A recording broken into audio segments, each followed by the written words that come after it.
mtakaloliona au mtakaloliona kutokana na kuteuliwa kwangu,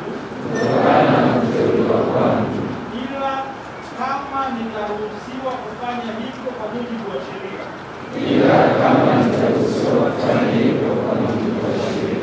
Mwenyezi Mungu nisaidie. Kila karani ambaye amehudhuria mafunzo haya anaelewa eneo atakalo kwenda kulisimamia, kwa maana ya kwenye kata yake na kituo atakacho kwenda kukisimamia.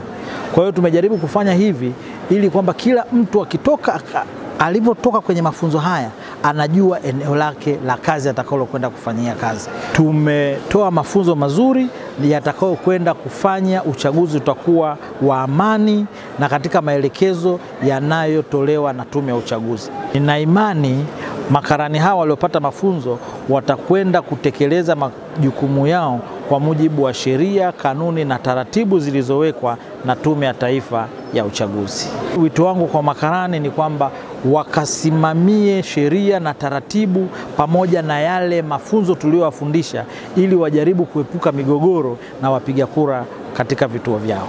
Nitafuata sheria na taratibu zilizowekwa na Tume Huru ya Uchaguzi ili kutekeleza zoezi hili kwa uweledi. Nipo hapa kama karani mwongoza wa wapiga kura.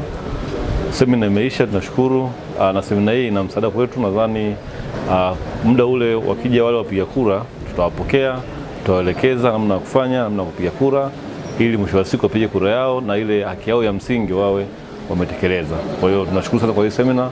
Mafunzo haya ya uchaguzi yanatusaidia sisi kama makarani kusimama na kupokea na namna ya kuwapokea wapiga kura, lakini vile vile namna ya kuwaongoza namna gani wapige kura na nini kifanyike. Kikubwa, kura ni haki ya kila Mtanzania. Nitazingatia taratibu, kanuni, lakini pia nitazingatia kiapo changu nilichowapa mimi kwa ajili ya kusimamia uchaguzi 2025 ili kuwaongoza wapiga kura na kuhakikisha wanapiga kura na mimi kuhakikisha nimefanya majukumu yangu ya kusimamia.